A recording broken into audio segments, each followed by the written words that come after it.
لا ما عاد يرعبني ظلم يهددني لا شيء أخسره لا لا مهما يطول الدرب فالحق معه.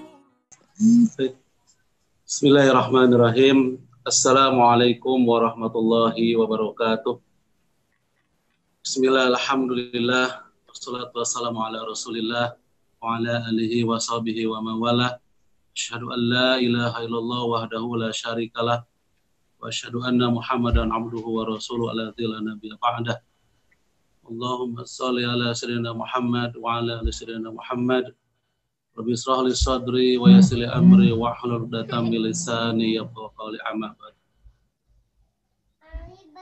Pemirsa Majelis Baitul Ummah yang dirahmati Allah, alhamdulillah pada malam hari ini kita kembali dalam acara kajian online malam yang diselenggarakan oleh Majelis Baitul Ummah TV. Semoga para pemirsa yang senantiasa menyimak acara kajian online malam ini berada dalam keadaan sehat walafiat. Salawat serta salam senantiasa tercurah limpahkan kepada junjungan kita Nabi besar Muhammad sallallahu alaihi wasallam. Tidak lupa kepada para keluarganya, para sahabatnya, para tabi'in, sampai kepada kita umatnya, mudah-mudahan tetap istiqomah mengikuti ajarannya hingga zaman dan kita menjadi umat Nabi Muhammad sallallahu alaihi wasallam di dunia sampai di akhirat nanti. Baik, pemirsa Majelis Baitul Ummah yang dirahmati Allah, alhamdulillah pada hari Rabu malam Kamis sekarang pada tanggal 1 Juli 2020 kita bisa bertemu kembali dalam acara kajian malam yang biasa dilaksanakan oleh Majelis Baitul Ummah TV. Dan para pemirsa semuanya yang senantiasa menyimak acara ini dalam keadaan. Pemirsa Majelis Baitul Ummah hari ini di malam hari ini spesial ya, karena di malam hari ini kita menghadirkan 3 narasumber sekaligus untuk membahas satu kajian ya. Nanti kajiannya seperti biasa di malam Kamis ini nanti kita ada kajian ideologi, kemudian nanti ada kajian tafsir balaghah Al-Qur'an. Baik, pemirsa Majelis Baitul Ummah yang dirahmati Allah, narasumber pada malam hari ini ada 3. Yang pertama sudah biasa Ustaz Muhammad Musa SS. Beliau adalah tokoh masyarakat pemerhati ideologi, dan perlu diketahui juga oleh pemirsa Majelis Baitul Ummah TV bahwa Ustaz Muhammad Musa ini beliau adalah salah satu cucu dari Mama Kiai Haji Abdullah bin Nuh ya, di mana beliau adalah salah satu ulama besar Cianjur juga dunia ya, sangat terkenal. Dan Kiai Haji Mama Abdullah bin Nuh ini adalah salah satu pembawa perjuangan untuk menegakkan syariat dan khilafah di Indonesia ini dan juga di dunia ya. Dan Ustaz Muhammad Musa adalah salah satu cucunya ya. Kemudian yang kedua, narasumber yang kedua seperti biasa Ustaz Irfan Abu Nafid ya. Beliau pakar tafsir Al-Qur'an juga ilmu balaghah ya. Dan yang ketiga ini narasumber yang sangat spesial ya. Beliau adalah Ustaz Mukhlis Ali. Beliau adalah pengasuh Majelis Mafahim Sukabumi ya. Mudah-mudahan ini di malam hari ini malam terbaik buat kita ya, dan mudah-mudahan para pemirsa lebih banyak yang menyaksikan acara kita ini.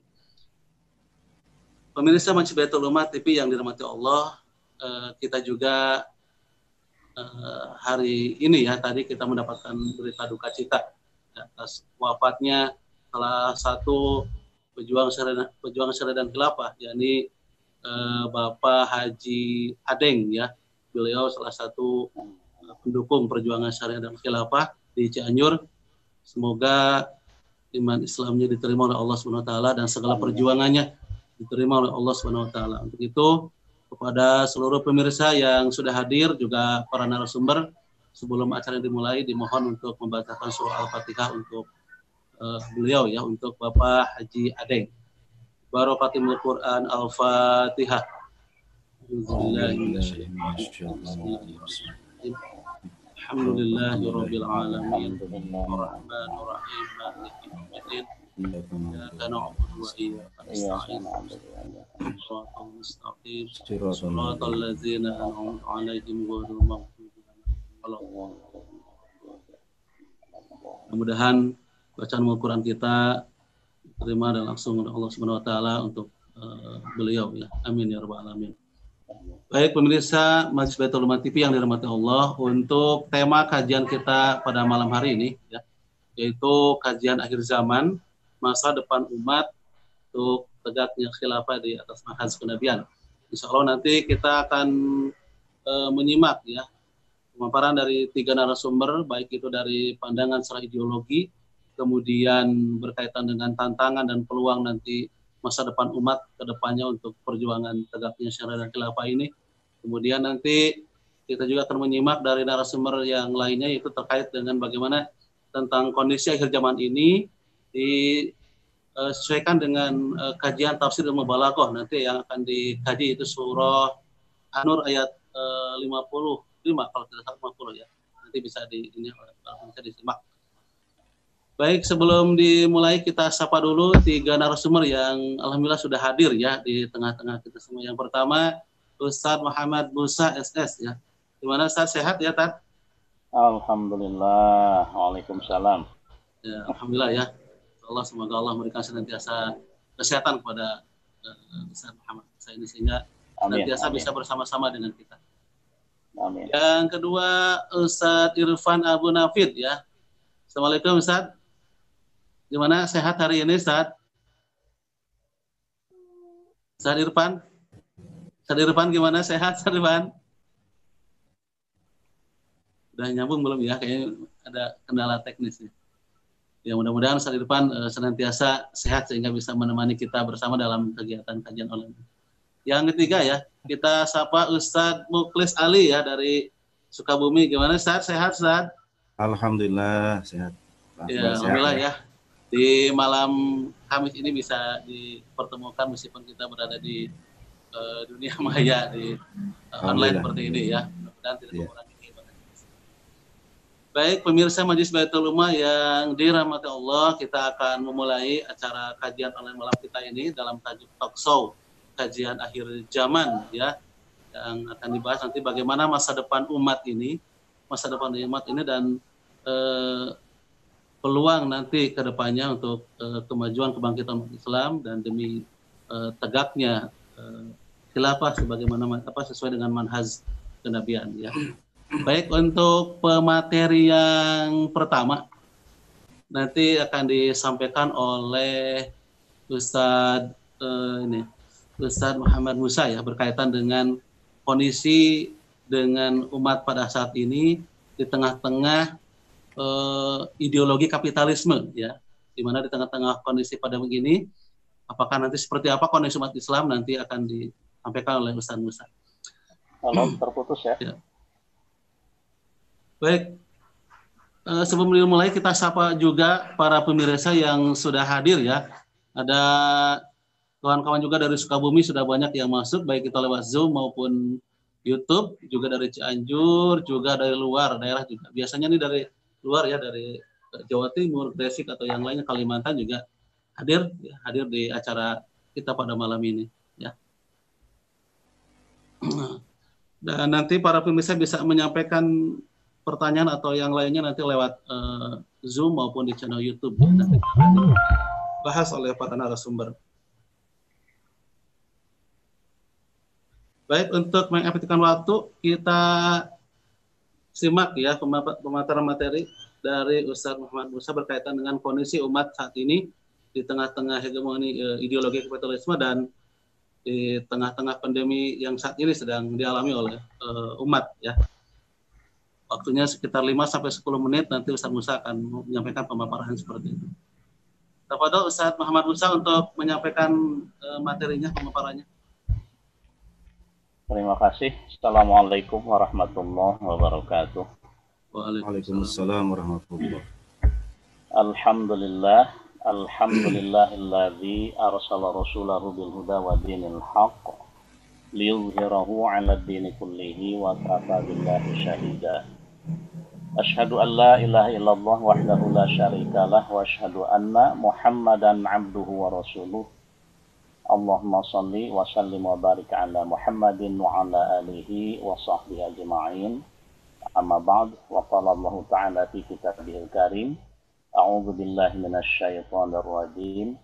Al-yauma akmaltu lakum dinukum wa atmamtu 'alaikum ni'mati wa raditu lakumul Islam madina. Shadaqallahul azim. Alhamdulillah, kita panjatkan puji syukur pada Allah Subhanahu wa taala karena kita masih bisa bertemu dalam acara kajian virtual. Mudah-mudahan menambah semangat kita ya untuk terus berdakwah, berjuang di jalan Allah dalam rangka tegaknya syariah dan khilafah. Salawat serta salam semoga tercurah pada junjungan kita Nabi Muhammad Sallallahu Alaihi Wasallam. Para pemirsa MBU TV yang dirahmati oleh Allah, insya Allah pada kesempatan pembuka diskusi ini saya ingin membahas atau menyinggung beberapa poin begitu ya, terkait dengan tema kita, yaitu masa depan umat ya di akhir zaman ini, yaitu tegaknya khilafah atas manhaj kenabian. Kalau kita lihat judul ini, dan memang sengaja ini dipilih ini untuk membangun optimisme kita bahwa di masa depan ini, ya, mudah-mudahan dalam waktu yang dekat ini bahwa khilafah atas manhaj kenabian ini bisa tegak dan kita bisa mengalaminya mudah-mudahan. Meskipun tidak mengalaminya, kalau kita berjuang di hadapan Allah, kita akan mendapatkan pahala di sisi Allah. Kenapa? Karena memang ini sebagai tajul furud, sebagai mahkota kewajiban, yang apabila kewajiban menegakkan khilafah ini terwujud, bisa kita tunaikan, maka kita akan mendapatkan pahala yang banyak. Dan yang kita yakini adalah, dan ini harus menjadi keyakinan kita, bahwa insya Allah kita akan mendapatkan hikmahnya yang banyak, sebagaimana yang dijanjikan Allah di dalam surat An-Nur, yang insya Allah nanti Ustadz Irfan akan membahasnya. A'udzu billahi minasyaitonir rajim. Wa'adallahu alladziina aamanu minkum wa 'amilus shalihati la yastakhlifannahum fil ardi kama stakhlafal ladziina min qablihim. Artinya, dan Allah akan menjanjikan orang-orang yang beriman di antara kalian dan orang-orang yang solih, bahwa Allah akan menjadikan kalian berkuasa di muka bumi sebagaimana orang-orang yang sebelum kalian berkuasa. Dan ini janji Allah. Nah, kalau kita beriman ya kepada ayat ini, kita iman pada Allah, nah tentu tidak ada keraguan bagi kita ya. Setiap perintah Allah itu akan kita laksanakan. Nah, termasuk juga perintah untuk mewujudkan tajul furud ini, mewujudkan mahkota kewajiban ini, khilafah ya, sebagai jaminan bagi tegaknya syariah ya, secara kafah gitu. Dan kita lihat pada kondisi sekarang ini, ketika tajul furud ini tidak terwujud atau belum terwujud, mahkota kewajiban ini tidak terwujud, maka sulit sekali bagi kita untuk menegakkan syariah secara kafah. Yang bisa kita laksanakan pada kesempatan ini adalah kewajiban-kewajiban di seputar kewajiban personal individual, ya, yang apabila kemudian banyak kaum muslimin atau siapapun ada yang tidak melaksanakan, misalnya salah satu kewajiban individual ini, tidak ada yang menjamin untuk memberikan peringatan. Tapi kalau misalnya ada khalifah, urusan yang individual tadi itu akan bisa terselesaikan. Setiap kaum muslimin, setiap muslim itu tentu menjadi terdorong untuk senantiasa melaksanakan kewajiban individualnya karena ada yang menjaga. Nah, itulah salah satu dari fungsi khalifah itu, untuk menjadi penjaga tegaknya syariah, bahkan hal-hal yang individual sekalipun, seperti kewajiban sholat. Nah, kewajiban sholat itu adalah kewajiban ain, kewajiban setiap individu kaum muslimin. Tapi ketika kemudian ada yang tidak melaksanakan kewajiban sholat ini, nah ini sudah menjadi kewajiban khalifah sebagai penguasa ya untuk memperingatkan ya bahkan dengan cara memberikan sanksi bagi yang tidak melaksanakan. Bahkan ada ulama yang menyimpulkan bahwa orang yang tidak sholat karena malas itu wajib dibunuh itu. Nah tapi tidak langsung dibunuh. Nah perlu artinya di situ peradilan yang menyelesaikannya.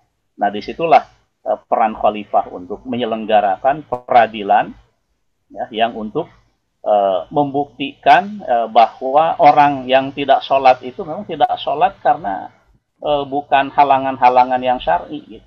Bukan halangan-halangan yang bisa diterima yang bisa diterima secara syar'i gitu. Misalnya karena malas. Nah, jadi kita lihat bahwa hal yang individual seperti itu nah ternyata sebenarnya tidak bisa dilepaskan dari kewajiban khalifah sebagai pemimpin politik untuk menyelesaikan masalah-masalah hukum seperti itu begitu. Jadi para hadirin rahimakumullah, para pemirsa MBU TV rahimakumullah, bahwa ternyata ini hal yang penting yang ternyata pada kesempatan ini, pada zaman ya di mana sistem khilafah ini tidak ada, tapi kita kemudian dikuasai oleh sistem kapitalisme sekuler. Ya sulit sekali bagi kita ya untuk bisa menerapkan syariah itu. Dan kalau kita berharap kepada sistem sekuler yang berlaku sekarang, ya kita harus mengikuti mekanisme sekularistik gitu di dalam menjalankan syariah. Pada akhirnya syariah itu pun kemudian harus melewati jalan yang berliku gitu, yang pada akhirnya kemudian harus melewati satu posisi di mana nanti syariah itu ditetapkan ya oleh kepentingan manusia begitu. Jadi dasarnya kalaupun misalnya diterapkan itu karena memang didasari oleh kepentingan manusia dan atas persetujuan manusia, bukan atas dasar bahwa itu merupakan satu kewajiban gitu. Nah, jadi jelas sekali betapa pentingnya syariah itu bisa diwujudkan di dalam daulah khilafah dan tidak bisa di dalam sistem kapitalis seperti ini begitu. Ya, sistem kapitalis demokrasi yang menempatkan manusia sebagai sumber kedaulatan yang menentukan apapun. Kalau dalam bahasa sekarang orang mengatakannya bahwa konstitusi itu di atas hukum agama katanya. Nah, itulah sebenarnya makna dari kedaulatan rakyat itu, gitu. Karena konstitusi itu kan sebenarnya bermakna itu sebagai hukum manusia, gitu, yang merepresentasikan rakyat. Apakah itu dimaknai sebagai sebuah hakikat atau bagaimana, begitu ya? Yang jelas begitulah makna konstitusi yang yang disinggung ya pada beberapa belakangan ini, begitu.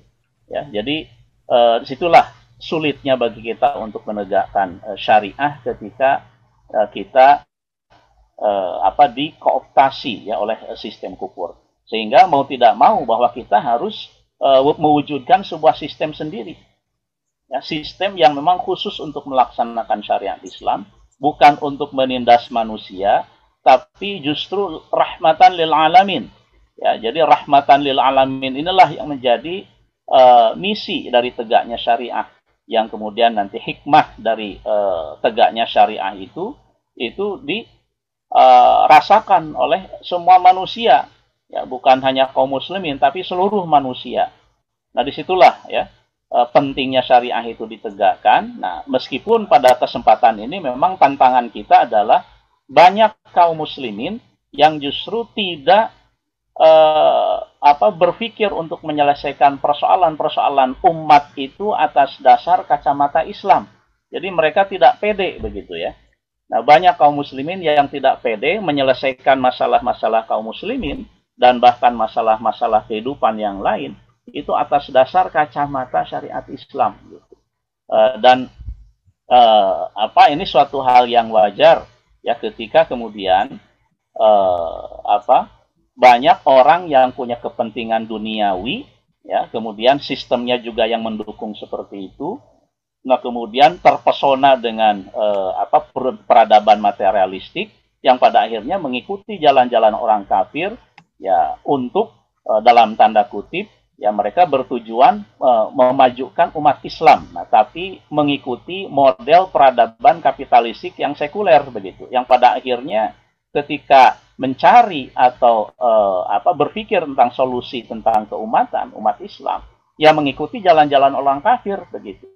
Ya, nah jadi inilah fakta kaum muslimin saat ini gitu ya. Kenapa kemudian umat Islam itu berada di dalam posisi terpuruk karena memang masih banyak atau mayoritas kaum muslimin mengikuti jalan-jalan orang kafir. Faktanya adalah ketika berbicara tentang persatuan umat, kita lihat gitu ya, persatuan umat yang banyak digembar-gemborkan itu ternyata tidak dalam rangka menghapus gitu ya, menghapus sekat-sekat nasionalisme yang ada begitu. Nah, makanya tidak heran gitu ketika misalnya konferensi umat Islam ya atas nama apapun begitu ya di dunia ini tidak akan menyelesaikan masalah karena ternyata akar permasalahannya itu yaitu tegaknya sistem kufur itu ternyata tidak mereka sentuh gitu ya sebagai sesuatu yang harusnya menjadi target perubahan dan insya Allah sebenarnya kita bisa berubah. Ya, kita bisa melakukan perubahan ya untuk hal apapun sebagaimana orang kafir juga mereka yakin ya bahwa mereka bisa berubah atas landasan keyakinan mereka dan itu pun memang Allah mengingatkan kepada kita di dalam salah satu ayat yang terkenal innallaha la yughayyiru ma biqaumin hatta yughayyiru ma bi anfusihim ya, dan Allah tidak akan mengubah suatu kaum kecuali kaum itu sendiri yang merubah apa yang ada pada diri mereka. Nah, ini sebenarnya menjadi jaminan bagi siapapun, apalagi bagi kaum muslimin yang tadi Allah sudah menjanjikan. Jadi secara normatif, memang Allah sudah menjanjikan dan itu harus menjadi pegangan kita, harus kita yakini bahwa kita bisa merubah. Nah, tapi memang Allah kan memperingatkan bahwa perubahan ke arah yang akan bermaslahat bagi Islam dan kaum muslimin itu tiada lain adalah dengan jalan beramal soleh gitu ya, beriman dan beramal soleh. Artinya akidah Islam menjadi panduan. Nah kemudian syariat Islam itu senantiasa kita pegang di dalam menjalani upaya-upaya untuk mewujudkan tegaknya syariat Islam gitu. Nah jadi ini yang harus jadi pegangan kita. Jadi ada dua hal. Jadi secara normatif Allah sudah menjanjikan. Kemudian secara realita bukan suatu hal yang mustahil ya, bisa kita wujudkan. Karena orang-orang kafir saja mereka mengimpikan kebahagiaan dengan keyakinan kekufuran mereka. Nah mereka terus berjuang untuk itu. Ingin mendapatkan, mewujudkan kebahagiaan yang tidak pernah mereka bisa wujudkan sampai saat ini. Misalnya dengan berbagai krisis begitu ya yang dihasilkan oleh ideologi yang mereka yakini, kapitalisme dan bahkan sosialisme. Nah, sementara kalau Islam kan sudah terbukti begitu. Secara normatif itu sudah dijanjikan dan kemudian secara realita sejarah, nah itu sudah terwujud. Nah, sesuatu yang sudah terwujud, ya itu insya Allah bisa kita wujudkan lagi. Dan sesuatu yang tidak pernah terwujud, ya itu justru yang harus kita pertanyakan ya. Bahwa itu adalah sesuatu yang utopis gitu ya untuk bisa diwujudkan. Dan kalau kita berharap kepada demokrasi tentang kesejahteraan dan juga keselamatan dan maslahat di dalam dunia, nah sementara belum ada di dalam sejarah bahwa demokrasi itu mensejahterakan, kemudian memberikan maslahat kepada seluruh manusia dan bahkan justru keterpurukan dan ketertindasan manusia, ya, nah seharusnya itu sudah cukup bagi kita begitu ya, bagi kaum muslimin untuk tidak berpegang kepada jalan orang-orang kufur gitu di dalam mewujudkan kemaslahatan dunia dan akhirat nah, sebagaimana yang dijanjikan oleh Allah. Nah insya Allah mungkin ya ini prolog bagi saya dan insya Allah nanti yang lain bisa menambahkan. Terima kasih. Assalamualaikum warahmatullahi wabarakatuh. Waalaikumsalam warahmatullahi wabarakatuh. Terima kasih kepada Ustadz Musa yang telah menyampaikan pemaparannya untuk prolog acara malam ini untuk nanti kita diskusi ya.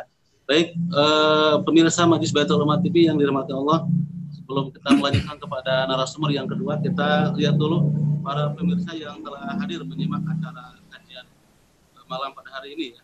Kalau dari dari YouTube ada dari Sumedang ya, selamat datang. Kemudian Bapak Teguh Widodo dari Purworejo ya, terima kasih. Kemudian Bapak Muhammad Fatir Aroyan dari Cakung Jakarta Timur juga hadir nyimak ya. Kemudian ada Rahma Bekasi juga, kemudian dari Ciambar Sukabumi ya. Pak Ahmad dari Sidoarjo, ini luar biasa ya, pemirsa setia nih yang selantiasa hadir di dalam acara kajian malam kita hari ini ya. Kemudian dari Margahayu ya, juga dari Cianjur, kota yang lainnya. Kalau di lewat Zoom tadi ada yang dari Wakatobi ya, luar biasa ya, misalnya dari Wakatobi, kemudian dari Kendari, dari Merauke ya, Jayapura juga hadir menyimak acara kajian malam kita hari ini ya. Kemudian dari Bandung, Cileunyi ya, Nunuk, alhamdulillah telah hadir sama-sama kita di sini untuk menyimak acara spesial malam hari ini tentang kajian akhir zaman seperti itu. Mudah-mudahan semua pemirsa yang hadir yang menyimak acara ini Allah diberikan senantiasa kesehatan ya, mudahkan rezekinya dan dimudahkan segala urusannya. Amin ya rabbal alamin. Baik, pemirsa Majelis Baitul Ulama TV yang dirahmati Allah, kita lanjut ke narasumber yang kedua ya, berkaitan dengan bagaimana tantangan ya dan peluang nanti umat kita ke depan untuk tegaknya khilafah ini. Dan insya Allah untuk tema ini kita akan sahkan pada narasumber yang kedua, yaitu oleh Ustadz Mukhlis Ali dari Majelis Mafahim Sukabumi ya. Assalamualaikum Ustadz Mukhlis, sudah bisa bergabung Ustadz? Waalaikumsalam warahmatullahi wabarakatuh. Ya sudah dari tadi menyimak. Ustadz ya, ya, untuk baik. Menyampaikan materinya. Baik. Bismillahirrahmanirrahim. Assalamualaikum warahmatullahi wabarakatuh. Innal hamdalillah nahmaduhu wa nasta'inuhu wa nastaghfiruh wa na'udzubillahi min syururi anfusina wa sayyiati a'malina. May yahdihillahu fala mudhillalah wa may yudlilhu fala hadiyalah. Asyhadu an la ilaha illallah wahdahu la syarikalah wa asyhadu anna Muhammadan abduhu wa rasuluhu la nabiyya ba'dah. Faqala ta'ala a'udzubillahi minasyaitonir rajim. Bismillahirrahmanirrahim. Huwallazi arsala rasulahu bil huda wa dinil haqq liyuzhirahu 'ala dini kulli wa kafa billahi syahida. Shadaqallahul azim. Allahumma arhamna bil Qur'an wa ba'du. Masyaallah muslimin, kaum muslimin yang sama-sama menyaksikan dan menyimak acara dan pertemuan kita di malam hari ini di mana saja berada. Alhamdulillah kita masih diizinkan oleh Allah untuk melaksanakan kegiatan. Mudah-mudahan ini semuanya menjadi amal baik dan amal soleh bagi kita sekalian. Kaum muslimin rahimakumullah, di awal tadi pembicara yang pertama, yakni guru kita Ustadz Muhammad Musa sudah memulai dengan kurang lebih brainstorming lah dari apa yang terjadi pada diri umat Islam sekarang, apa yang terjadi pada dunia secara umum sekarang ini, dan tentu kalau kita mengerucut kepada bagaimana kita sebagai kaum muslimin di dalam memplanning, merencanakan besok akan apa, tahun depan akan seperti apa, bahkan mungkin 10 tahun akan datang akan seperti apa, ini nampaknya harus kita siapkan dari sekarang karena perubahan ini ternyata berjalan begitu cepat ya. Wabah COVID-19 aja mengubah semuanya dalam waktu yang sangat cepat. Ya kita sebutlah dari mulai berita ya di Wuhan kemarin di akhir 2019 kemudian masuk ke 2020 Januari, Februari, Maret, April, Mei, Juni sekarang sudah begitu menyebar kemana-mana dan belum menampakkan tanda-tanda meskipun digemar-gemorkan new normal, tapi tanda-tanda ini selesai ini masih belum. Bahkan konon ada berita lagi bahwa ditemukan kasus corona yang lebih dahsyat katanya dari corona yang ada di Wuhan dan menyebar ke seluruh penjuru dunia termasuk ke Indonesia. Nah, artinya perubahan ini kan tidak bisa kita tawar-tawar, perubahan juga tidak bisa kita ingkari, ini akan selalu berada dalam kehidupan kita sebagai manusia. Terlebih sebagai kaum muslimin kita diajarkan oleh Islam, oleh agama kita untuk selalu memandang ke depan, ya. Bahkan dalam hadis seringkali kita bahas sebagai hadis penyemangat dalam beramal itu, kata Nabi, seandainya besok pun kiamat maka hari ini tanamlah sebutir biji kurma. Jadi sebuah optimisme menghadapi masa depan. Kaum muslimin rahimakumullah, di berbagai kesempatan saya sering menyampaikan bahwa tinggal ada dua pilihan ke depan. Kita ini sebagai kaum muslimin mau seperti apa? Mau akan pasrah saja pada sesuatu yang akan terjadi besok hari, ya kita biarkan sajalah kita ini mengalir kemana begitu. Tadi Ustadz Musa sudah menyampaikan dunia ini sudah rusak, kemudian kita akan biarkan begitu saja.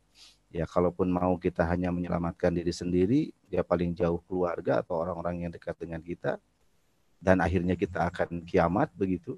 Apalagi kajian kita kajian akhir zaman. Atau kita akan melakukan perubahan, melakukan sebuah proses di mana kita menanti sesuatu yang Allah janjikan, yakni kemenangan Islam dan kaum muslimin. Bahkan Rasulullah SAW sudah memberikan kabar gembira kepada kita bahwa kemenangan ini adalah kemenangan yang kedua bagi kaum muslimin, yakni tegaknya kekuasaan Islam, yang dengan begitu Islam bisa terapkan dengan sempurna dan kaum muslimin bisa bersatu dalam satu kekuasaan, bahkan Islam bisa didakwahkan kembali secara luas ke seluruh alam gitu. Jadi ini sebuah pilihan, kita mau mengikuti proses alami begitu saja, atau kita akan melakukan perubahan itu sebagaimana yang Allah janjikan dan Rasul kabarkan kepada kita sebagai kaum muslimin. Tentu kita yang memiliki intelektual yang cukup, kita belajar di sejarah juga, kemudian kita memandang masa depan, kita tidak boleh berada di pilihan yang pertama. Kita harus di pilihan yang kedua, yakni kita harus melakukan perubahan itu. Itulah yang kemudian kita sebut sebagai sebuah proses dakwah. Dan meskipun kajian ini berjudulkan besar akhir zaman, tidak berarti bahwa karena akhir zaman terus tidak ada upaya kita untuk mewujudkan janji Allah dan kabar gembira Rasulullah SAW. Tentu tidak seperti itu, karena akhir zaman yang dimaksud tentu adalah akhir di mana tidak akan ada lagi nabi dan syariat sampai nanti kiamat, kan begitu mananya. Bukan berarti kita pasrah karena akhir zaman kita nggak usah berbuat apa-apa lagi. Nah, kaum muslimin rahimakumullah, oleh karena itu muncul pertanyaan, lalu gimana peluang dan tantangannya ke depan, kan begitu. Peluang dan tantangan kita ke depan untuk menyongsong ke tegaknya kembali Islam ini seperti apa gitu. Secara ringkas barangkali saya memiliki banyak catatan dan saya kira kaum muslimin pun punya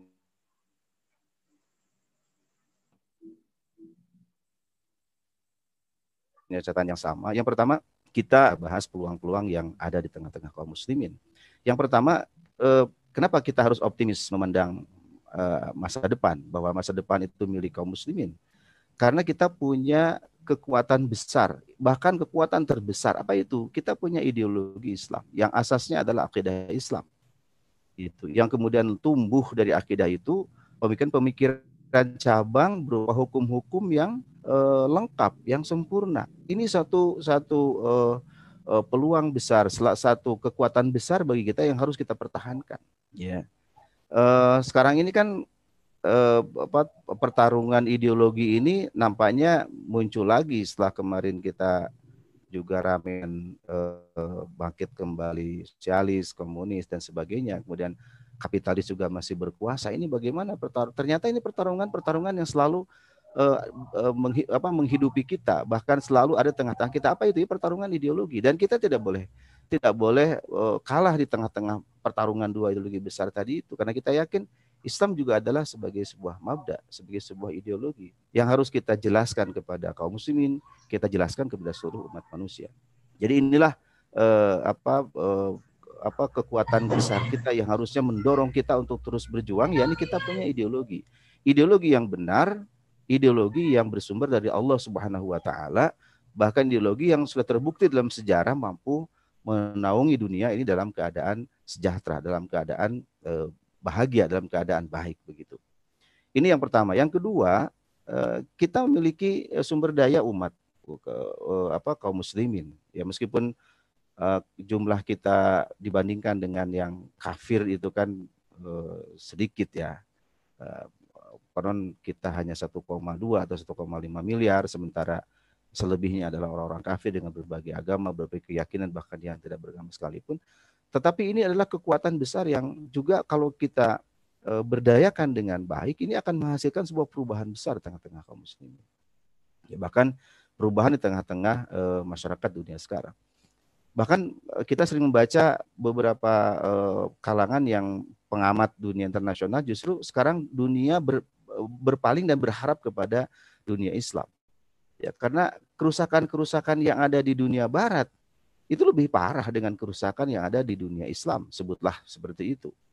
Memang sama-sama rusak ya karena diterapkan kapitalisme dan sekularisme serta sosial komunisme, tetapi kerusakan yang terjadi ternyata tidak terlampau separah yang terjadi di negara-negara yang betul-betul menerapkan sekularisme. Artinya Islam masih ada diemban oleh individu-individu kaum muslimin ya. Dan ini yang kemudian membuat dunia ini ya sedikit agak adem, karena ada kaum muslimin yang masih beribadah kepada Allah. Ada kaum muslimin yang masih beribadah kepada Allah dengan berdoa, dengan melakukan taqarrub ilallah, kan begitu. Ini yang membuat dunia berharap kepada kaum muslimin, dan tidak sedikit dari mereka yang mulai melirik dan mengkaji ide-ide Islam. Sejauh mana harapan ke depan sebagai alternatif. Ya, jadi kita punya sumber daya kaum muslimin yang saya kira tidak bisa dibilang sedikit ya, dengan angka 1,2 miliar atau 1,5 miliar kaum muslimin di seluruh dunia. Yang kedua, kita punya sejarah emas ya. Jadi kalau sekarang orang banyak melirik lagi sosialisme ya, komunisme, saya kira agak sulit kita mencari kapan komunisme dan sosialisme itu memiliki sejarah emas. Kapan memiliki waktu, jangan 10 tahun lah, atau 1 tahun, 2 tahun begitu, di mana ideologi ini mampu mensejahterakan manusia, atau paling tidak mensejahterakan negaranya yang mengembannya. Itu kan kita sulit mencari dalam sejarah. Yang ada hanyalah pertumpahan darah, pembunuhan, bahkan kalaupun sejahtera hanya sebagian kecil di antara mereka yang sejahtera, yakni para pemimpin mereka saja, para elit mereka saja begitu. Sementara orang-orang di sekitarnya yang dianggap musuh oleh mereka adalah korban. Ya, korban dari kerakusan mereka, bahkan korban dari kekejaman mereka. Demikian juga dengan kapitalisme sekarang. Kita juga bisa melihat adakah negara yang betul-betul maju secara materi, juga maju secara non materi, bahkan dia memberikan kebaikan kepada manusia yang lain, kepada negara yang lain. Saya juga tidak ada. Kalau ada misalkan di antara kaum muslimin menyebut enggak ada tuh Amerika misalnya negaranya besar, bisa maju, bisa macam-macam. Iya, kalau untuk Amerikanya. Tetapi kalau untuk di luar Amerikanya kan menderita juga, karena kapitalisme itu juga bisa maju karena mereka menjajah negeri-negeri kaum muslimin. Jadi ada orang yang menderita di atas kesenangan sebagian dari manusia. Inilah kapitalisme. Jadi kalau bicara sejarah menunjukkan bahwa kapitalisme sosialisme itu tidak baik, sama-sama buruk, sama-sama menghasilkan peradaban yang rusak di tengah-tengah manusia.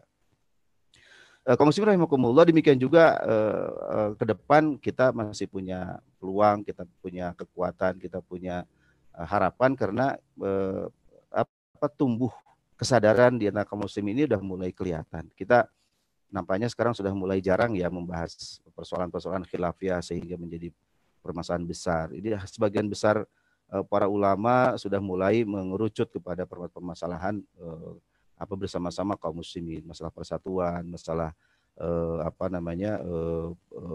pelecehan kepada agama dan sebagainya. Jadi ada isu-isu bersama yang nampaknya ini sudah mulai bagus karena ada kesadaran bersama kaum muslimin bahwa ada persoalan yang lebih penting dari sekedar membahas masalah khilafiyah, kan begitu. Apalagi sekarang sudah mulai berbicara khilafah gitu.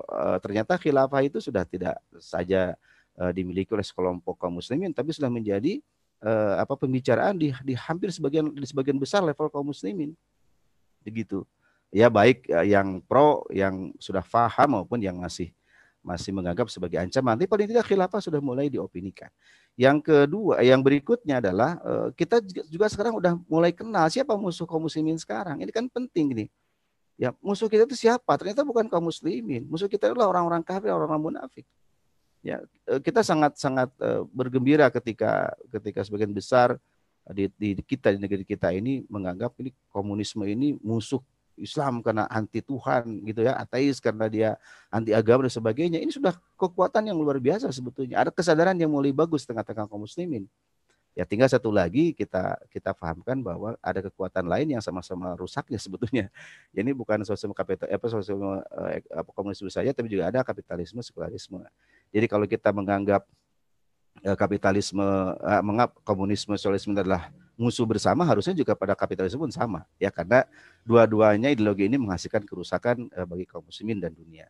Kemudian kita juga punya peluang itu karena secara eksternal kita melihat bagaimana rusaknya tatanan dunia, bagaimana sosialisme, komunisme tidak berhasil memberikan peradaban baik, ya tidak sampai 100 tahun hancur.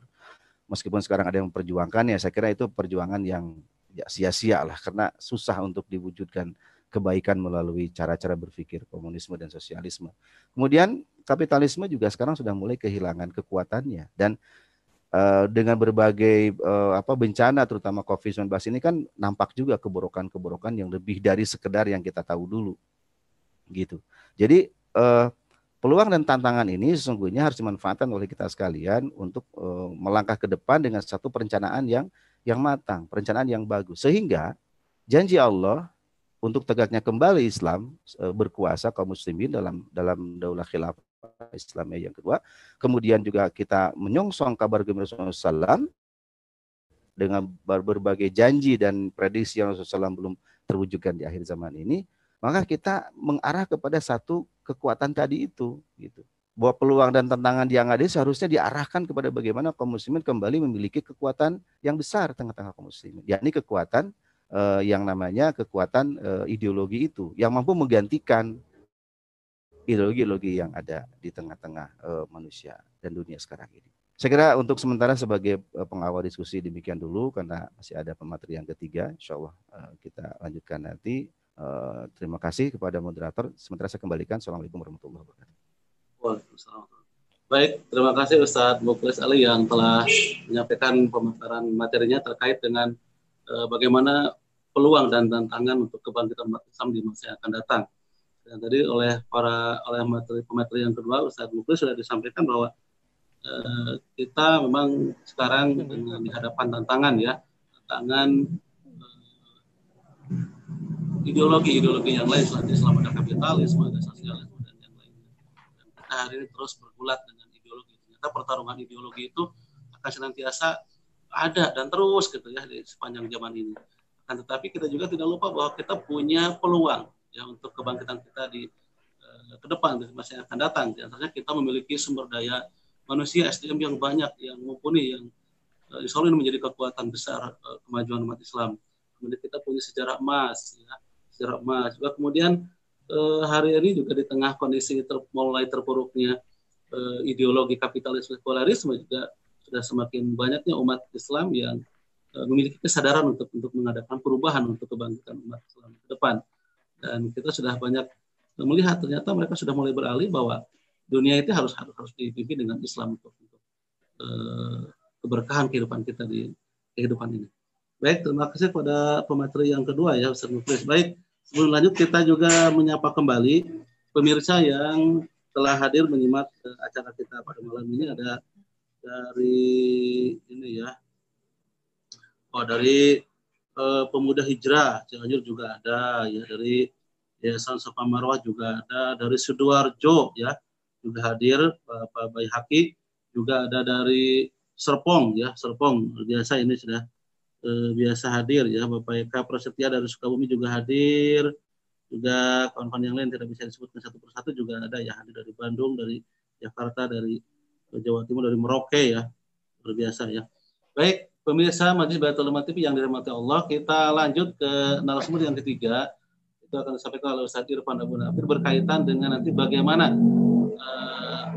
di dalam kajian akhir zaman ini berkaitan dengan janji Allah dan bisyarah Rasulullah terkait kemenangan umat Islam dan tegaknya kembali khilafah Islamiyah di ini ya, fase yang kedua ini, dan nanti akan disampaikan oleh Ustaz Irfan ini berkaitan dengan nanti dari kajian tafsir balaghah Al-Quran dan yang lain-lainnya.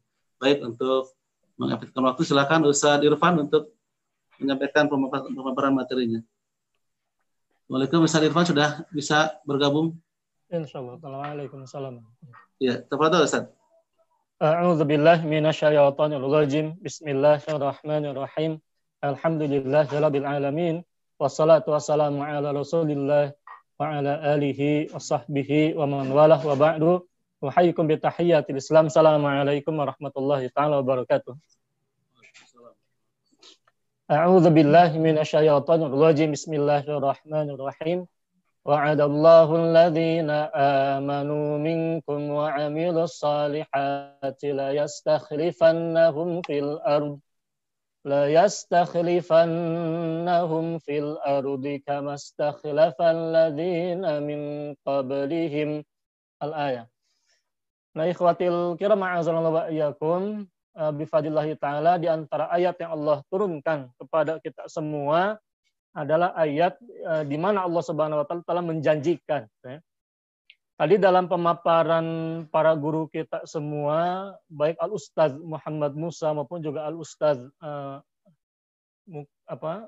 Ustadz Mukti, barakallahu fikum. Ini kan jelas tuh ya, ketika berbicara tentang realitas kaum muslimin, ini seperti perumpamaan tuh ya, unta yang mati karena kehausan, padahal di punggungnya itu tersimpan tuh ya, membawa air.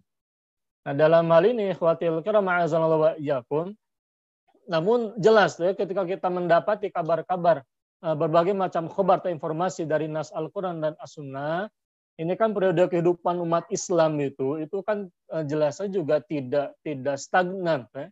Maka kalaulah ada orang yang menjudge selain khilafah, selain Islam sebagai harga mati, itu pada prinsipnya kalimat-kalimat yang tidak bermakna. Karena ketika kita memastikan sesuatu ini harga mati, tidak bisa diubah dan tak akan berubah, ini kan potret status quo, orang-orang yang tidak mau berubah. Nah, ini kolot.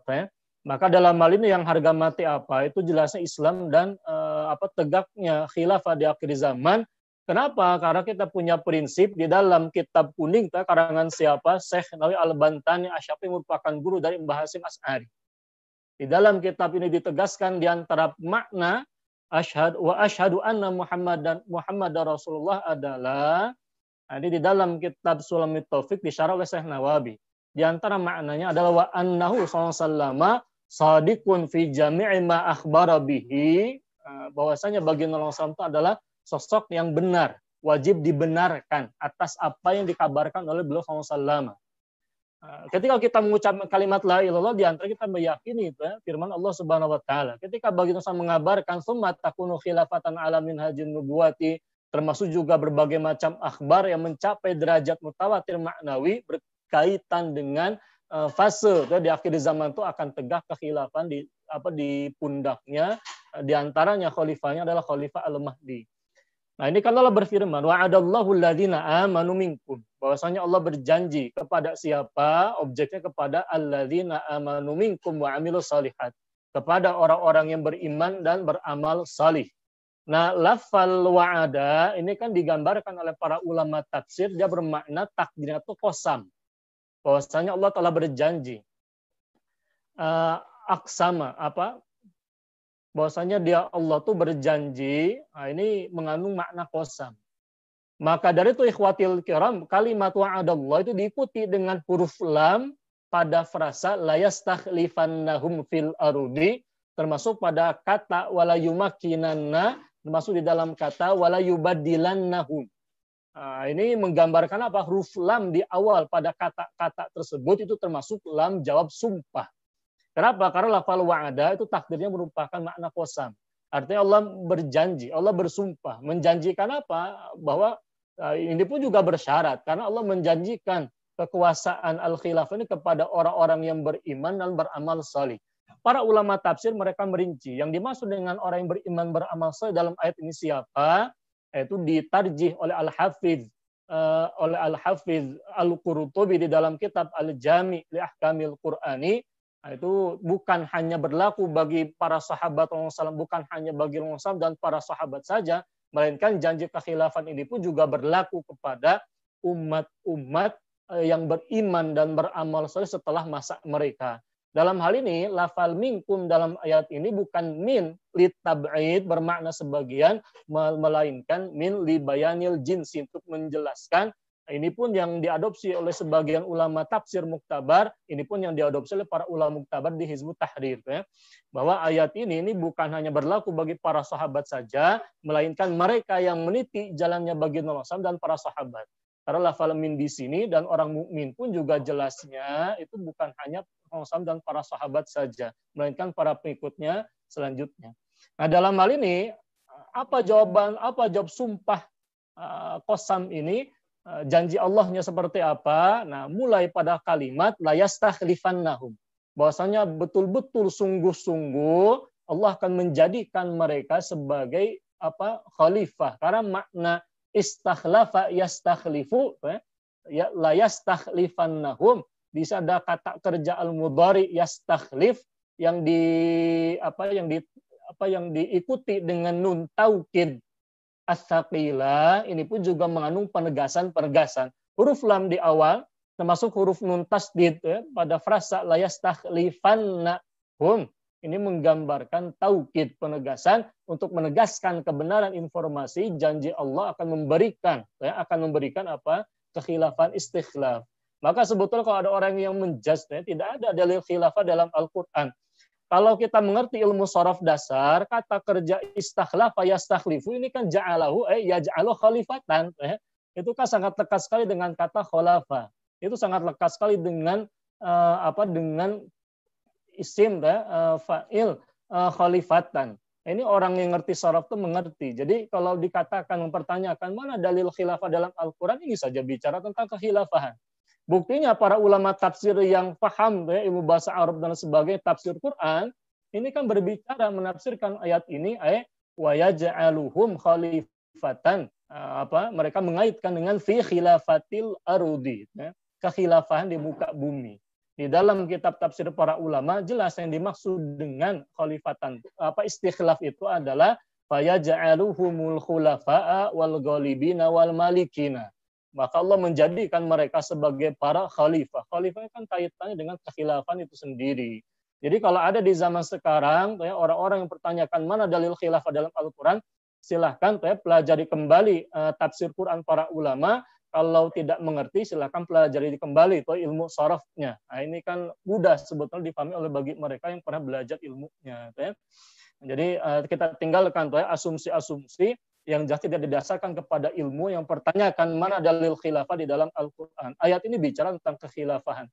Kitab tafsir mana yang mau kita buka? Silahkan. Kitab Turaf para ulama berbicara tentang ayat ini fi khilafatil ardi. Ini merupakan janji Allah menjanjikan kekhilafahan kepada kaum mukminin. Nah, dalam hal ini ikhwatul kiram a'azallahu wa iyyakum, kekhilafan dalam ayat ini pun juga jelasnya Allah sifati dalam bentuk tasybih. Allah serupakan.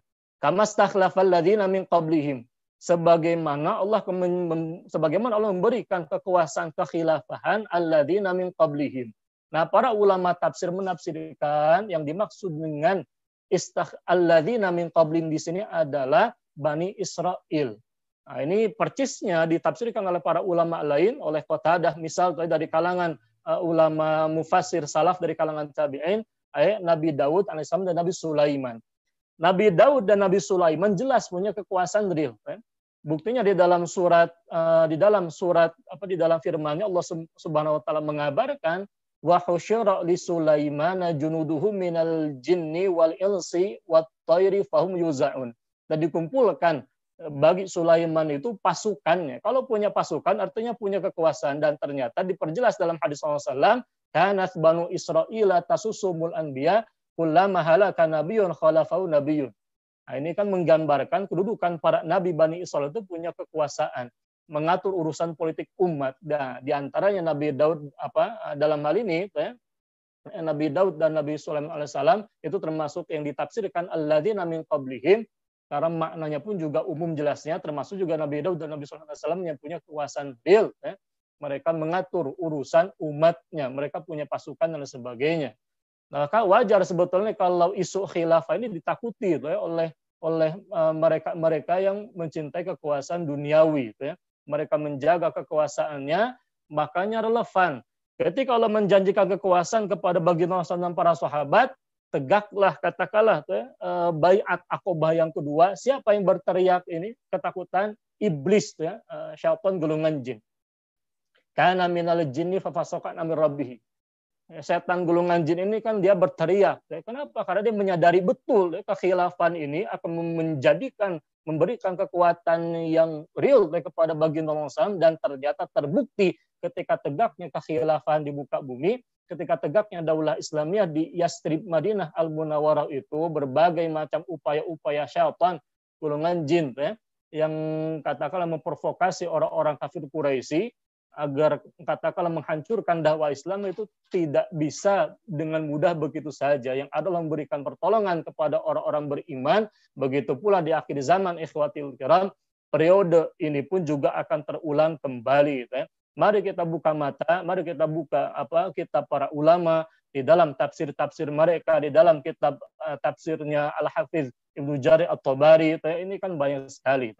Tidak cukup waktu kita berbicara tentang bab ini di dalam waktu yang singkat saja. Ini jelas di dalam kitab tafsir para ulama, wa'adallahu subhanahu wa ta'ala bitamkinil mu'minina at-ta'in fi khilafatil ardi. Allah menjanjikan kepada orang-orang mukminin yang taat itu untuk ini memberikan kekuatan kepada orang mukmin yang taat berupa kekuasaan kekhilafan di muka bumi. Wa ta'yidihim bin nasri wal i'zazi dan mendukung mereka dengan pertolongan dan diberikan kemuliaan, kemenangan-kemenangan. Wa izhari dinihim ala dini kullihi, dan dimenangkan agama Islam itu atas seluruh agama dari muka bumi. Nah, ini kan penggambaran yang jelas. Apalagi kalau kita lihat di dalam hadis-hadis Rasulullah SAW, janji kekhilafah ini relevan dengan beberapa hadis. Sebelum kita buka sesi tanya jawab, ketika Rasulullah mengatakan tsumma takunu khilafatan ala minhajun nubuwati, kemudian akan tegak kembali kekhilafan di atas manhaj kenabian. Nah, di dalam kitab kuning, di dalam kitab Turas, Al-Imam Al-Mula Ali Al-Qari misalnya, ataupun juga Al-Hafidz Jauddin As-Suyuti misalnya, itu kan mengaitkan pula pembahasan kekhilafan di akhir zaman dengan kekhilafan siapa? Kekhilafan Al-Imam Al-Mahdi. Nah, jadi perlu kami tegaskan, berbicara tentang era kekhilafan di akhir zaman, itu bukan hanya hadis ini saja, tapi juga hadis-hadis yang berkenaan dengan kekhilafan Al-Imam Al-Mahdi. Nah, hadis ini, jelas ini pun juga ditafsirkan oleh sebagian ulama, berkonotasi diantaranya adalah kekhilafahan Al-Mahdi dan Isa bin Maryam. Itu di dalam tafsir siapa? Di dalam penafsirannya Al-Imam Al-Muhaddis Al-Mula Ali Al-Qari di dalam kitab Mirqatul di dalam kitab Al-Mirqat. Apalagi kalau kita lihat hadis-hadis lainnya, termasuk juga hadis yang menggambarkan munculnya era kekhilafan Al-Mahdi yang digambarkan oleh para ulama, hadisul Mahdi muttafaqun ala tawaturiha baina hufadzil hadisi wa nuqadihi. Ini bisa di-mute tidak, Ustaz? Gimana, Ustaz? Ada suara ini, backsound itu bukan dari saya. Oh, ini dari ini mungkin. Baik, Ustaz, sudah selesai ya? Nanti kita lanjutkan. Terakhir, bentar deh. Terakhir, di antara hadis-hadis yang berkaitan dengan kekhilafan itu hadis-hadis Al-Mahdi yang disepakati kemutawatirannya di antara para hufadzul hadis dan para kritikus hadis. Nah, ini kan banyak juga hadis-hadis yang minimal mutawatir maknawi, berbicara tentang munculnya kekhilafan Al-Imam Al-Mahdi di akhir zaman. Artinya perubahan suatu keniscayaan yang menggambarkan itu baginda Rasulullah. Dan kita bisa pastikan Al-Imam Al-Mahdi itu bukan penganut demokrasi, itu bukan penganut katakanlah kapitalisme, komunisme atau hal-hal lain selain Al-Khilafah. Karena para ulama, para hufadzul hadis di dalam kitab termasuk juga Al-Hafiz Al-Ghumari itu menggambarkan di dalam kitab Al-Mahdi Al-Muntadhar, Berdasarkan riwayat-riwayat jelas tuh ya, muddatu khilafatihi, Al-Imam Al-Mahdi memimpin era kekhilafahan tuh ya, bukan selain al-khilafah. Nah, silahkan kita min ahli sunnati wal jamaah, kita membenarkan baginda SAW dan kita lebih percaya kepada baginda SAW daripada orang-orang di zaman ini yang mengatakan ini itu selain khilafah dan Islam itu sebagai harga mati. Yang harga mati itu Islam ya. Wala tamutunna illa wa antum muslimun, itu kan jelas ya. Wallahu a'lam bishawab. Kepada Ustaz. Baik, terima kasih Ustaz Irfan Abdul Hafid yang telah menjelaskan tentang masa depan umat ya, terutama umat Islam di saat ini dilihat dari pandangan ilmu tafsir mubalaghah Al-Qur'an ya, dan sudah luar biasa sekali penjelasannya, sangat gamblang dan kita pahami bahwa khilafah itu adalah janji Allah dan juga bisa Rasulullah, yang memang tergantung kita umat manusia terutama umat Islam, apakah kita mau menjemputnya atau hanya diam-diam saja atau nanti kita akan melakukan perubahan sebagaimana yang diharapkan oleh Islam dan umat Islam yang lainnya. Baik pemirsa Majelis Baitul Ummah TV yang dirahmati Allah, tiga narasumber sudah menyampaikan pemaparannya terkait kajian akhir zaman berkaitan dengan masa depan umat, juga tegaknya khilafah di atas manhaj kenabian.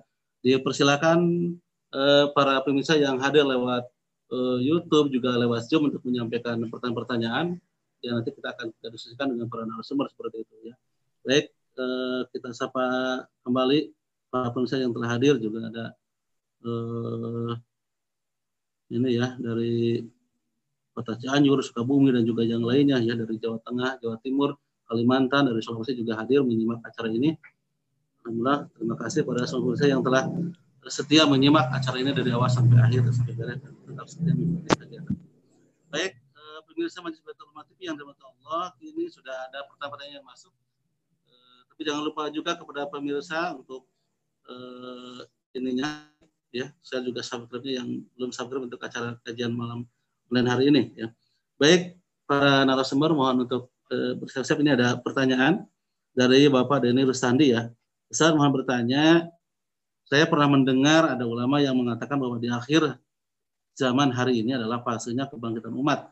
Bagaimana menurut pandangan para ustadz? Ya, maksudnya mungkin apakah kebangkitan umatnya itu di apa istilahnya di tahun-tahun yang dekat ini atau bagaimana, karena ini berkaitan dengan masa seperti itu ya. Assalamualaikum Ustaz Musa, masih bisa bergabung, masih nyambung Ustaz Musa? Ya, insya Allah. Ya, mudah-mudahan bisa menyimak pertanyaannya ya. Jadi apakah di akhir zaman ini adalah fasenya kebangkitan umat? Nah, itu bagaimana pandangannya Ustaz, dipersilakan. Ya, terima kasih atas pertanyaannya. Ya, jadi yang terpenting buat kita adalah apa yang kita lakukan ya, untuk menyongsong kebangkitan umat itu. Nah, kalau misalnya sekarang kita berada di dalam masa akhir zaman, ya, kemudian memang di dalam hadis ya, di dalam keterangan itu dijanjikan di akhir zaman itu ada kekhilafahan ya, sebagai satu indikator kebangkitan umat. Nah, persoalannya adalah sebenarnya sejauh mana kita menyongsong itu. Nah, apakah kita berada di luar perjuangan itu atau kita berada di dalam keterlibatan di dalam perjuangan itu. Itu sebenarnya yang terpenting. Nah, jadi kalau kita artinya fokusnya kepada apakah akhir zaman ini sebagai fase kebangkitan umat atau bagaimana begitu ya. Ya, secara keyakinan kalau kita lihat tadi keterangan-keterangan begitu ya. Ya, insya Allah gitu ya, bahwa apa yang dijanjikan Allah itu pasti itu akan terjadi begitu. Dan seharusnya kita sikapi dengan keterangan itu dengan optimisme, ya, dengan optimisme, bukan menjadi orang yang meragukan itu begitu. Nah, sehingga melemahkan kita di dalam memperjuangkannya. Gitu. Nah, kalau kita bersikap optimis, nah maka jangan ragu lagi ya bahwa kita harus ikut berjuang di dalam rangka mewujudkannya begitu. Ya. Nah, meskipun memang kita tidak tahu, nah kapan ya, kebangkitan umat yang sebenarnya itu bisa terwujud, ya. Dan pertanyaan itu pun itu tidak menjadi penting sebenarnya buat kita, ya. Nah, jadi itu intinya adalah keterlibatan kita di dalam rangka mewujudkan apa yang dijanjikan oleh Allah Subhanahu wa taala. Itu yang terpenting bagi umat itu. Gitu. Nah, karena kalau kita berkutat di dalam pertanyaan-pertanyaan atau berusaha menjawab pertanyaan itu, ya kita tidak akan pernah bisa mendapatkan kepastian. Tapi kita harus yakin bahwa kebangkitan umat itu akan terjadi, ya, dan berita itu atau peringatan itu harus menjadi bagian dari optimisme kita, artinya membuat kita optimis bahwa itu akan terwujud, dan kita yang terpenting adalah bagaimana kita terlibat di dalam perjuangan itu, ya. Jadi bukan seperti halnya ini kalau saya lihat di dalam pertanyaan yang lain ada yang menanyakan gitu, ya. Maaf kalau saya lanjutkan dengan jawabannya, karena ini menarik ini jawabannya itu, pertanyaan itu. Jadi kalau dulu orang kafir yang justru menghalang-halangi untuk tegaknya Islam gitu. Nah, kalau sekarang justru banyak orang atau kaum muslimin yang menyatakan diri muslim gitu, nah tapi justru mereka yang menghalangi untuk tegaknya Islam. Dan bahkan ya kalau kita lihat secara fakta, mereka berada di dalam barisan-barisan orang-orang kafir begitu. Nah, apakah ini ada gitu ya di dalam Al-Quran atau di dalam Al-Hadis yang menyatakan yang seperti itu?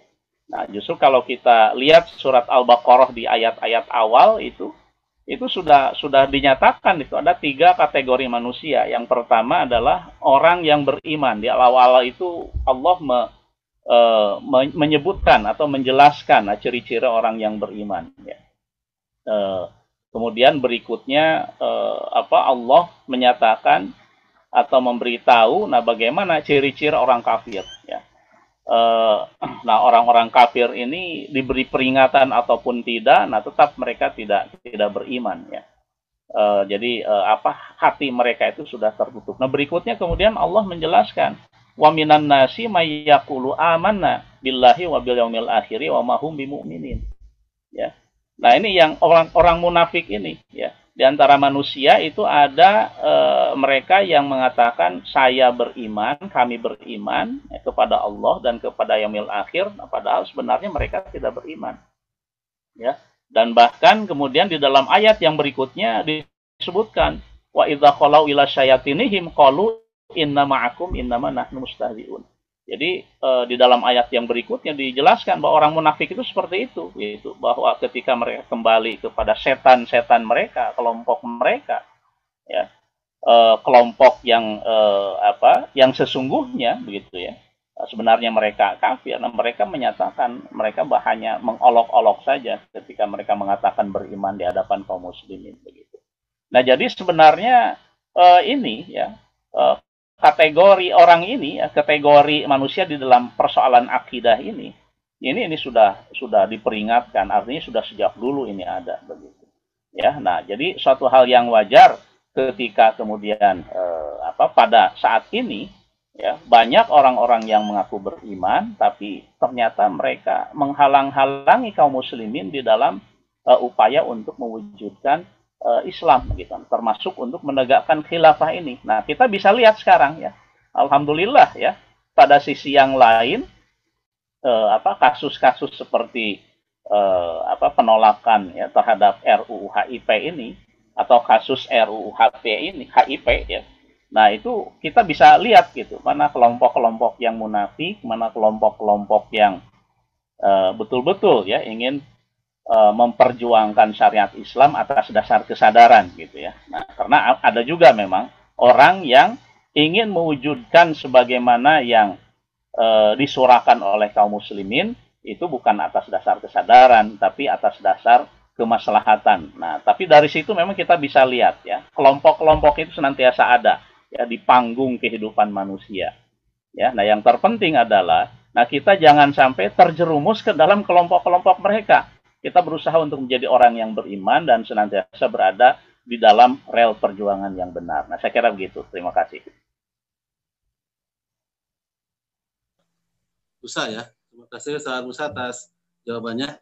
Baik, selanjutnya ke narasumber yang kedua, Ustaz Mukhlis Ali, untuk menanggapi dari pertanyaan tadi Bapak Denny Rustandi ya, bahwa betulkah zaman akhirnya ini menjadi fase kebangkitan umat Islam gitu. Nah, apakah maksudnya di waktu terdekat atau bagaimana? Kemudian nanti sekaligus dengan pertanyaan yang kedua tadi, karena Ustaz Musa sudah menyinggung pertanyaan yang kedua ya. Jadi maksudnya dulu orang-orang kafir di masa-masa para sahabat juga memang seperti itu menghalang-halangi jalan dakwah. Sekarang ternyata justru banyak dari kalangan umat Islam sendiri yang menghalangi jalan dakwah untuk tegaknya syariat Islam ini. Apakah seperti apa nanti? Monggo Ustaz Mukhlis Ali untuk menjawab dari pertanyaan-pertanyaan ini. Ya, Bismillahirrahmanirrahim. Saya kira penjelasan dari Ustaz Musa sudah cukup lah menjawab dua pertanyaan tadi. Sedikit saja bahwa kebangkitan itu kan dimulai dari kebangkitan berpikir ya. Jadi perubahan itu dimulai dari perubahan berpikir. Kalau berpikirnya nggak berubah ya nggak akan bisa bangkit. Kalau umat Islamnya cara berpikirnya masih begitu-begitu aja ya sampai kapanpun umat tidak akan pernah bisa bangkit. Jadi bagi kita harusnya memandang kebangkitan itu sebagai suatu keniscayaan sekaligus sebagai suatu kewajiban. Di satu sisi kita beriman pada janji Allah, di satu sisi kita beriman kepada kabar gembira Rasulullah SAW, tetapi di sisi lain kita berkewajiban untuk melakukan apa yang seharusnya kita lakukan, yakni melakukan dakwah untuk membangkitkan umat yang nanti umat akan memiliki kekuasaan. Saya kira ada dua sisi yang harus dibangun. Pertama sisi keyakinan, itu akidah, keimanan. Yang kedua dari sisi ini kewajiban, ya, bahwa mau dekat ini bangkit, mau jauh tidak jadi persoalan. Itu bukan urusan kita. Betul kata Ustaz Musa tadi, urusan kita sekarang adalah melaksanakan kewajiban kita, jadi mendakwahkan Islam, menyadarkan umat begitu. Dan ini kewajiban yang harus kita tunaikan.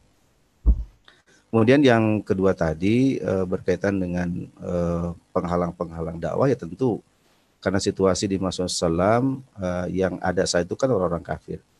Ya, karena dakwah saat itu hanya ada dua kelompok, orang kafir, mukmin. Kafir di dalamnya juga ada orang munafik yang sebetulnya adalah kafir juga kan begitu. Jadi kalau sekarang dakwah itu sebenarnya bisa saja dihalangi oleh kaum muslimin sendiri, kaum muslimin yang belum paham, kaum muslimin yang secara agama formalnya dia Islam, tetapi secara pemikirannya, mungkin hatinya begitu, mungkin sikap-sikapnya itu tidak mencerminkan keislaman. Ini yang kadang bisa mengganggu, menghalangi dakwah Islam, bil khusus dakwah khilafah kan begitu. Dan kita bisa merasakan. Jadi kalau dulu kafir, munafik, kalau sekarang kafir dan mungkin sebagian kaum muslimin yang terpengaruh dengan cara-cara berpikir orang-orang kafir. Ya, saya kira tantangan-tantangan itu akan sama saja, tetapi dengan dimensi yang berbeda. Saya kira jawaban tambahan dari saya demikian, Kang Akbar. Baik, terima kasih Ustaz Mukhlis atas jawabannya seputar pertanyaan. Selanjutnya Ustaz Irfan dipersilakan untuk menanggapi dari dua pertanyaan sekaligus ya, berkaitan dengan masa kebangkitan dan berkaitan dengan hadis-hadis atau akhbar dari Rasulullah atau yang lain terkait dengan orang-orang yang memang senantiasa atau menghalangi dakwah, termasuk dari umat Islam sendiri. Kepada Ustaz. Nah, sebetulnya di akhir zaman itu kan kalau kita lihat fase ya, fase kehidupan umat Islam, kepemimpinan itu kan berlaku yang pertama era khilafah ala minhajin, era kenabian. Ya. Ketika dia ketika selesai masa kenabian, maka berlanjut kepada era khilafah ala minhajin nubuwati, era pertama, digambarkan oleh para ulama berlangsung selama 30 tahun lamanya, lalu berlanjut kepada era mulkan adhan, yang ini pun juga sebetulnya masih bersistemkan khilafah, hanya saja terjadi isa'atut tatbik, buruknya penerapan penerapan Islam di dalamnya, Tapi tadi itu ya, itu era Mulkan Adon. Berlanjut kepada Mulkan Jabriyatan yang digambarkan para ulama terjadi di zaman sekarang, ya. Ditandai dengan kehancuran Khilafah Utsmaniyah. Nah, dalam hal ini fase berlanjut berikutnya kan jelas tuh ya. Tidak akan ada jeda lagi setelah fase Mulkan Jabriyatan melainkan fase Khilafah ala minhajin nubuwati. Nah, dalam hal ini penggambaran tentang manusia di akhir zaman ya, ini kan juga digambarkan dalam hadis-hadis SAW, di mana di akhir zaman akan ada tuh ya, imaratus sufaha, kepemimpinan yang memang kekanak-kanakan, kepemimpinan orang-orang yang safi, tuh ya, orang-orang yang sufaha, atau imaratus sibyan, kepemimpinan yang kekanak-kanakan, atau juga digambarkan sebagai ruwaibidah, tuh ya. Nah, itu kan penggambaran tentang akhir zaman yang jelasnya atau isyarat-isyaratnya ya perlu kita tafakuri gitu ya. Ada tidaknya di zaman sekarang. Bahwa patut kita waspadai, termasuk juga tentang penggambaran Rasulullah SAW, inna akhwafa ma akhafu ala ummati kullu munafiqin alimi lisan. Di antara hal yang dikhawatirkan oleh baginda Rasulullah SAW, inna akhwafa, di sana ada bentuk tafdil pengutamaan. Di antara hal yang dikhawatirkan oleh baginda Rasulullah SAW adalah setiap orang munafik yang pandai bersilat lidah. Ya. Nah, ini pun juga wajib diwaspadai keberadaan di akhir zaman. Nah, dalam hal ini relevan. Itu baginda Rasulullah SAW pernah menggambarkan di antara fase kehidupan umat Islam itu akan dihadapkan kepada du'atun ala abwabi jahannam.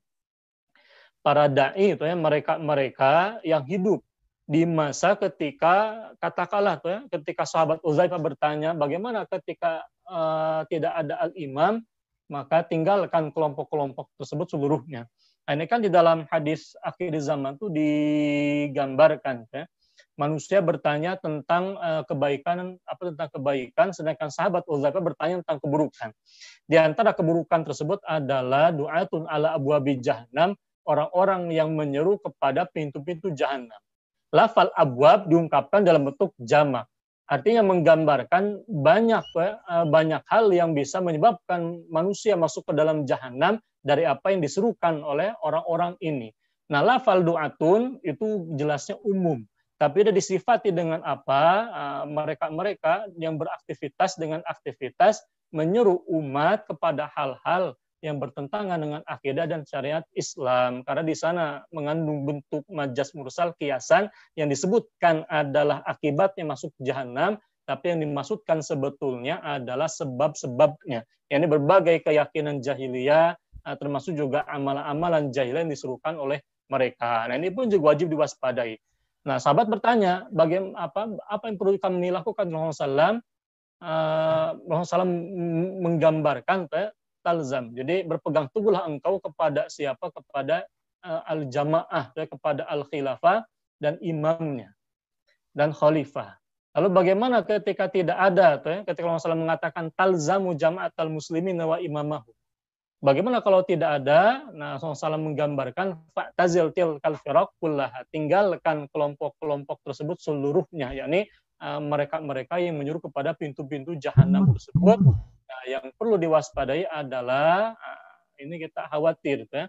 Kalaulah du'atun ala abwabi jahannam ini ternyata juga berlaku kepada mereka-mereka orang-orang ataupun juga oknum-oknum di zaman ini yang mengupayakan tidak terwujudnya jamaatul muslimin, yang justru digambarkan dalam hadis Rasulullah SAW ini, berpegang teguhlah engkau kepada jamaatul muslimin yang merupakan kinayah, kiasan dari al-khilafah wa imamahum yang merupakan mutaradif dari khilafah dan pemimpin mereka, yakni khalifah.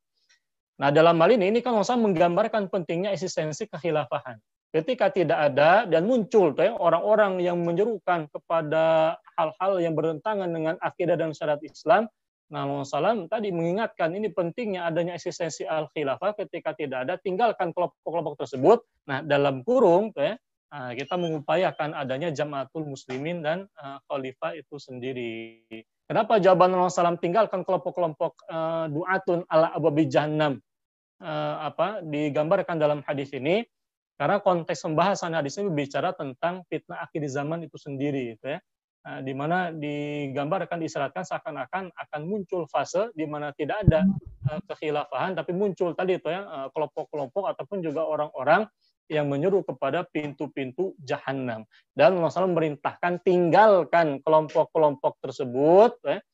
Ini jelasnya tidak dijelaskan siapa kelompoknya, tapi ada sifatnya tadi itu ya, kelompok-kelompok ataupun juga orang-orang yang menyerukan kepada hal-hal yang bertentangan dengan akidah dan syariat Islam. Kata Rasulullah SAW ada lafal perintah dalam hadis ini, tinggalkan seluruh kelompok-kelompok tersebut, walau anta'addu ala asli syajaratin, bagaikan kalaulah sampai-sampai kalaulah engkau harus menggigit ya, akar pohon hingga maut menjemput. Jadi wajib meninggalkan ya, hal-hal yang bertentangan dengan akidah dan syariat Islam. Nah, ini dan di sini digambarkan pentingnya eksistensi kekhilafahan ya. Wallahu alam bisawab.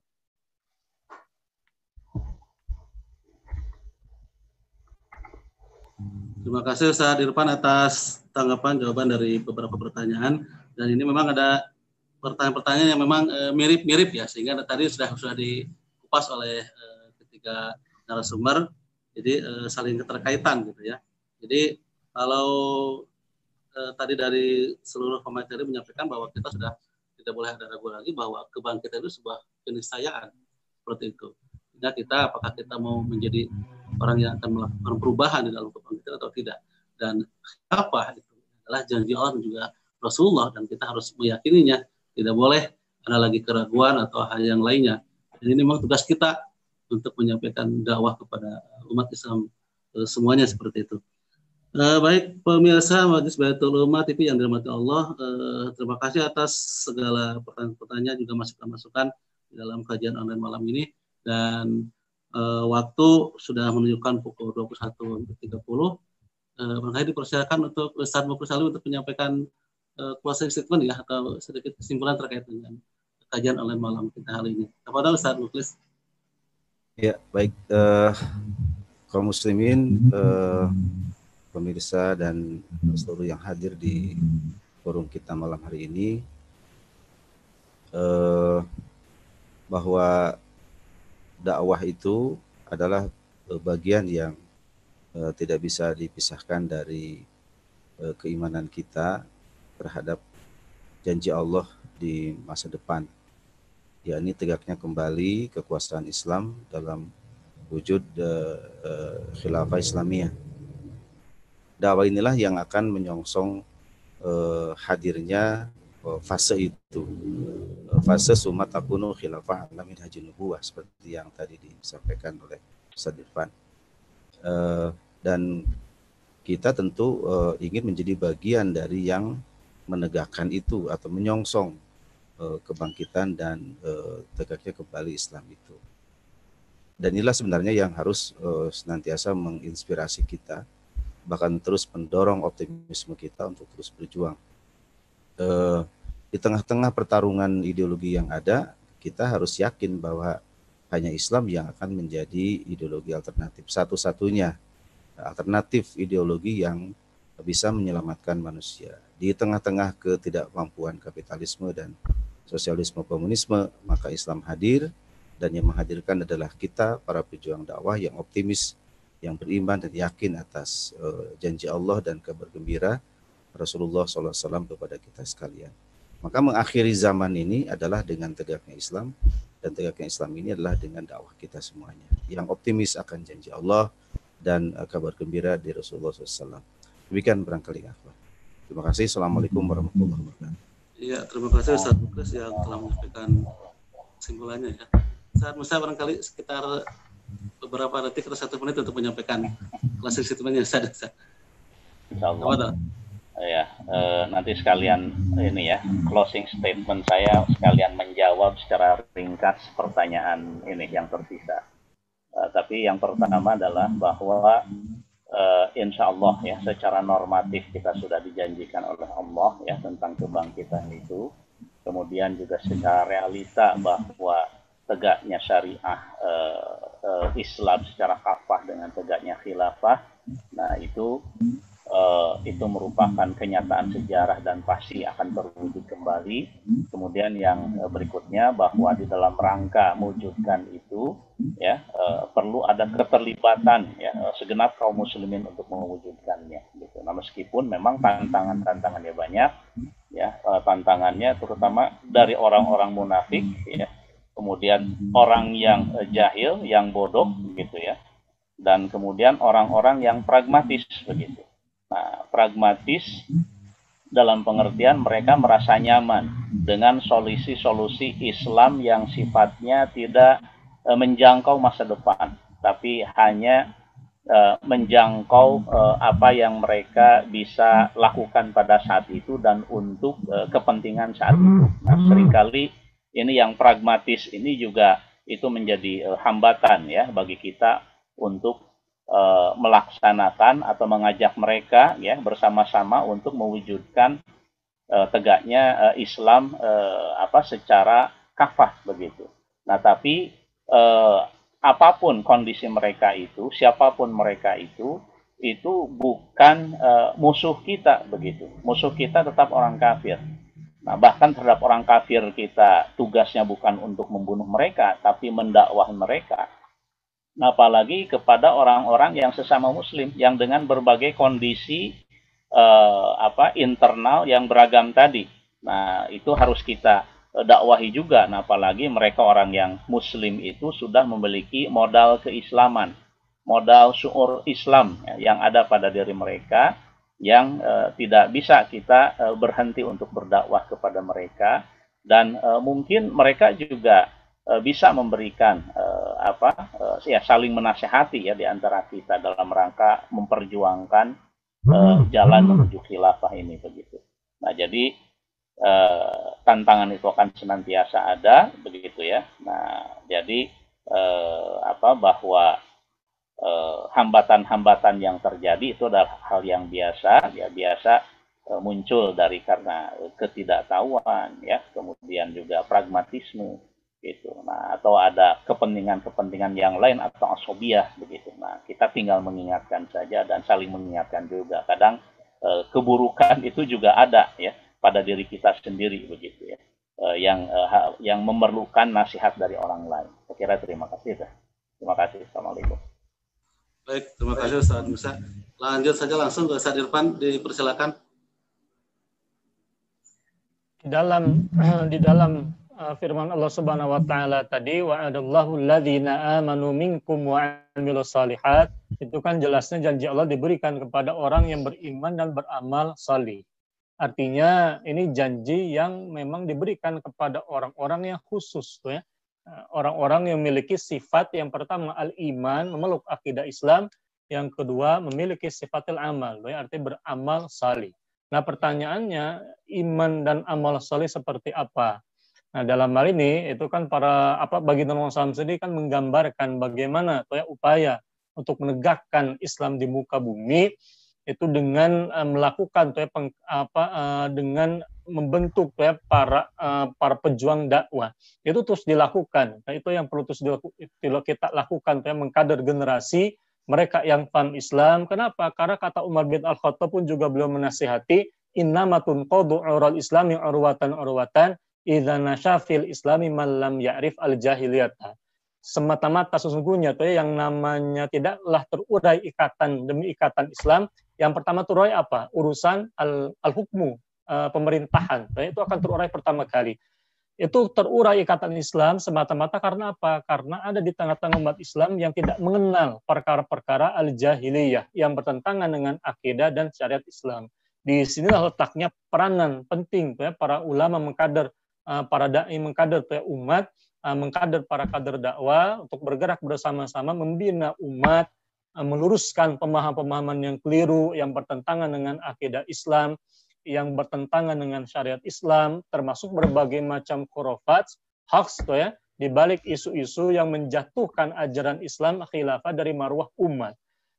Sebagai berbagai macam statement tuh ya, khilafahisme disamakan dengan komunisme tuh ya, atau katakanlah stigma ini khilafah ala HTI. Tapi ketika kita evaluasi bagaimana gambaran khilafah ala HTI sehingga harus ditolak, itu mereka tidak mampu menjawab.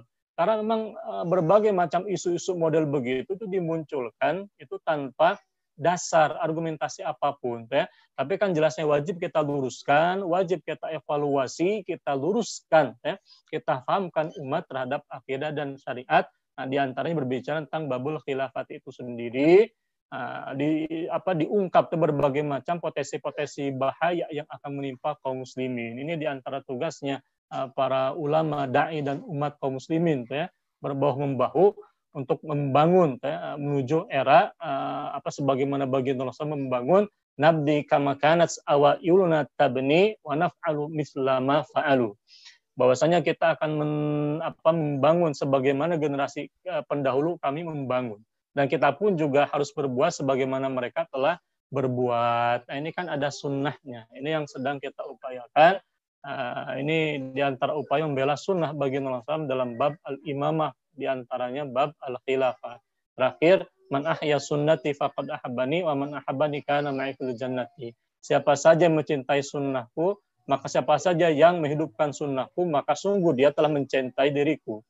Kata Rasulullah SAW, siapa saja yang mencintai diriku, maka sungguh ia akan dipastikan menjadi penghuni surga sama seperti diriku. Nah, dalam hal ini, diantara sunnah baginda Rasulullah SAW adalah al-khilafah. Ini kita bela dalam rangka mencintai baginda Rasulullah SAW, dalam rangka untuk meraih keridhaan Allah Subhanahu wa taala. Wallahu alam bisawab. Mohon maaf apabila ada salah. Baik, terima kasih Ustaz Irfan atas penyampaian, juga kepada tiga narasumber. Terima kasih atas pemaparannya yang sangat luar biasa, gamblang sekali, sehingga kita pemirsa Majelis Baitul Ummah TV ini bisa tercerahkan dengan penjelasan dari ketiga narasumber, dan mudah-mudahan ini tugas kita ke depannya ya, untuk menyampaikan kepada umat Islam yang lainnya. Dan jangan lupa kepada seluruh pemirsa Majelis Baitul Ummah TV yang telah setia menyimak acara kita pada setiap malam ini, jangan lupa untuk menyampaikan kepada yang lainnya ya, dengan cara like, share, dan subscribe juga jangan lupa ya.